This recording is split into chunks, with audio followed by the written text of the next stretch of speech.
What's up, world? Welcome back to Charge the Game podcast. I'll be your host here, Chuck. In this moment, we're going to talk about the Philadelphia Eagles. Yes, you guys know what it is. I got to give you guys the update on my team. Now, Dallas Cowboys, what y'all going to do now that we got Kellen Moore?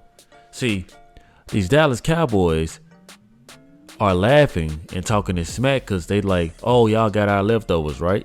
Well, let me tell you guys something, right? As this video is going to be about the update on the Philadelphia Eagles, the coaches, the players, who's going, who's staying, plus more, right? Now, as you guys realize, we did acquire Vic Fangio for the defense and Kellen Moore for the offense. But let's talk about the offense first, right? As I stated in my opening monologue, the Dallas Cowboys are talking this smack, the whole fan base, right? They probably thinking like, oh, the Eagles ain't getting nobody, right? We got better. And I'll tell you how we got better. Because of the motion alone. You're going to get a quarterback, right, who's playing at an MVP level in Jalen Hurts. You're going to get a play caller who knows the division, who's called plays against Washington, New York Giants, and also against us. Well, we're going to start calling plays against those Dallas Cowboys now because he knows most of the schemes, right? We all know that they're going to change a lot of their playbook. That's what they're supposed to do that every season anyway. But he kind of knows the mentality over there. So that's what's going to help us. Two, the core group that Kellen Moore has now, Devontae Smith, AJ Brown, right? We're going to always have a good running back. The quarterback is a lot better than what he had in Dallas. Also the Chargers. And look at the experiences that he's gained from Dallas Cowboys to the Chargers to here. You see, the Philadelphia Eagles are very smart. They know that this guy has potential. They're going to let him prove it as an OC. And if Nick Sirianni messes up, he's out of there. So nothing will change. Nothing will change because the team will already be a part of the Kellen Moore offense. He's not touching defense. And if he steps up as a head coach and just hires a coordinator, everything will be good.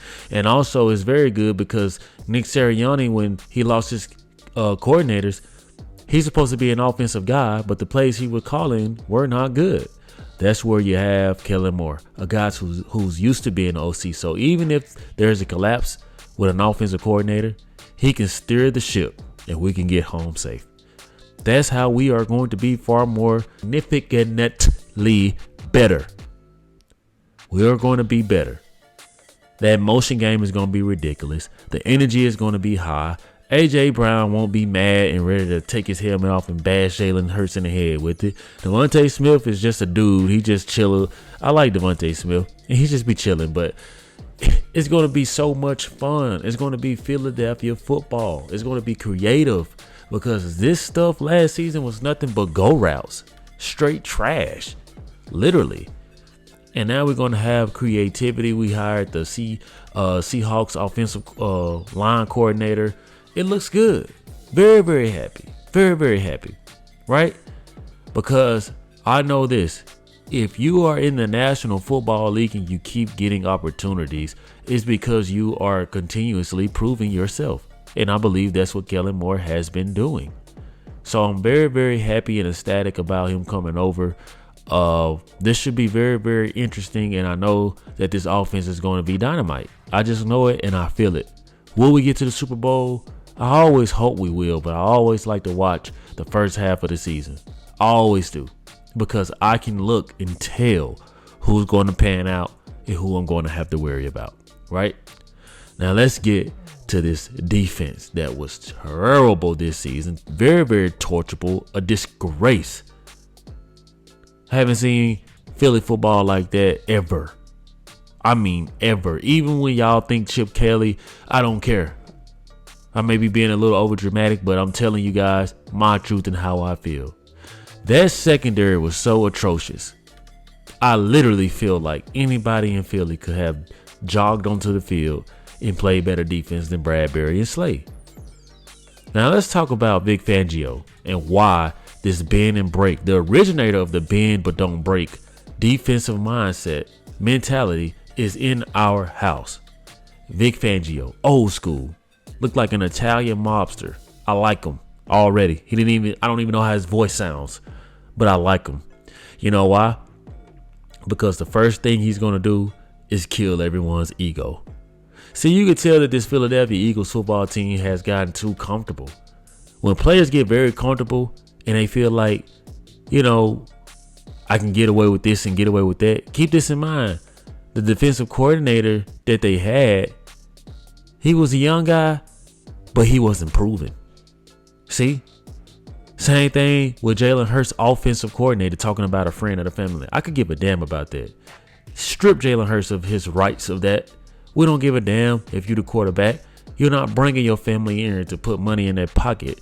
A family friend to put money in their pocket just because y'all been cool since you were a kid. No, this is a business. This is not the frat house. Jaylen, stop it. Get him out. Gone. Okay? So, like I said, get back to my point before I start going in.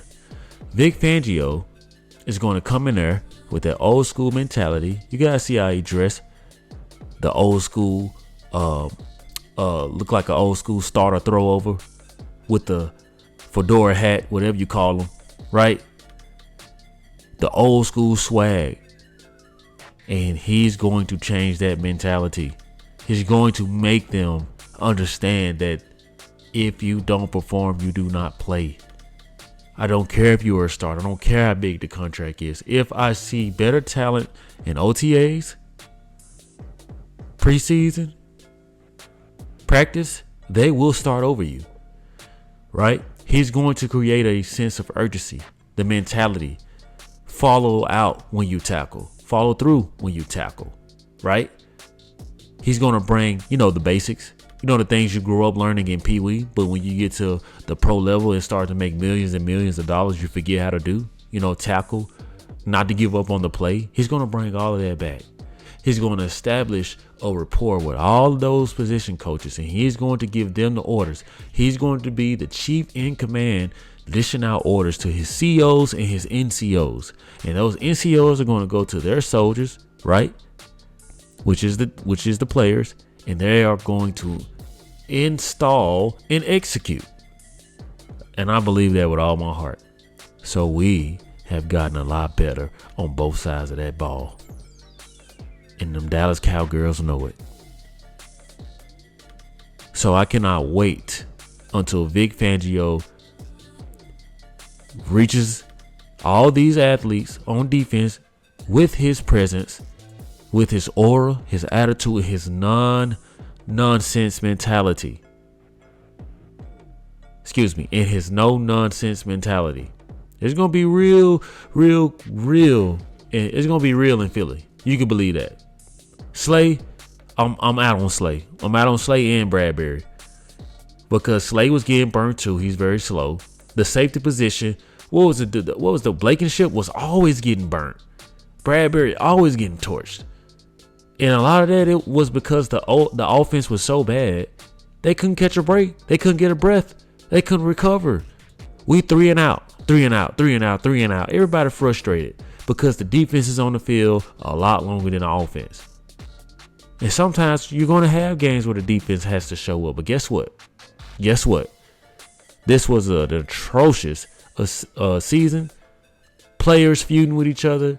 A.J. Brown just looked like he gave up, and I don't blame him. The media is trying to crush this guy and make him seem like he's something bad when the guy just cares, and he stated that.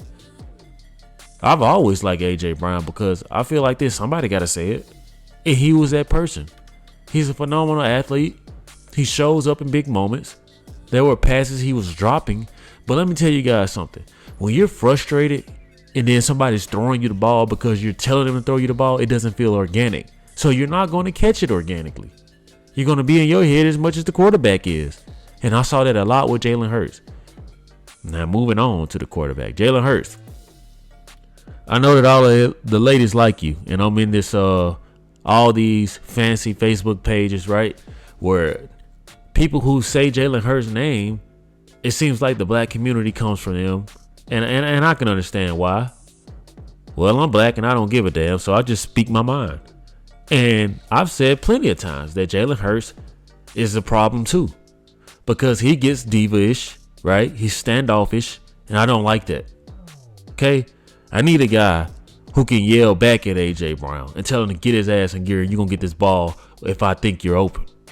I need a player who's going to rattle the team, gather them, galvanize the team, and lead them. I've seen it in moments. I've seen it all last season. Well, the season before when we went to the Super Bowl. But not this season because of frustration, and his body language is very LeBron-esque. LeBron getting mad. He gets mad and shrug his shoulder, deflate. It's not going to make your teammates want to play, bro. And that sounds like a lot of Carson Wentz 2.0 material. Now, I don't want you to get ran out of Philly, Jalen. I really don't, because I like you. I like your mindset, and I could tell you're a guy that has been doubted, was an underdog, and that's why this city embraced you so well. But, man, you cannot afford to have a season like that where it just looks like you're out of it all the time. And you're going to the mic trying to be Jalen Hurts the philosopher, saying all these catchy phrases and words and creeds. I don't give a fuck. Let me calm down. I don't care about all that. Okay? I care about togetherness. All this main thing, standard. Bro, produce. Okay? Everybody's at fault. You don't get to skate. Because guess what? When we were winning, none of those players were talked about. You were Jalen Hurts. So when we're losing, we cannot let the players take all the heat. You fall on the sword. Okay? But overall, I think that keeping Nick Sirianni was the best thing going forward. I think that it's the right thing to do and the fair thing to do, because guess what? We all know that Jeffrey Lurie and Howie Roseman made the call for Nick Sirianni to let go of his defensive coordinator, which ruined team chemistry on defense and offense apparently. So it's only right that they give this guy a year to prove himself, because he was only following orders. So we shall see as Nick Sirianni enters the season under the hot seat. Not on it, under it. Okay? So that's all I have for you guys today. If you guys are huge Philadelphia Eagles fans like myself, I want you guys to do me a huge favor, man. Tap in with me. Subscribe to the channel. Hit the notification bell so you guys can continue to get the latest when I drop my sports media takes. Thank you guys so much for the love and support. Like always, let me know how you charge the game. Peace.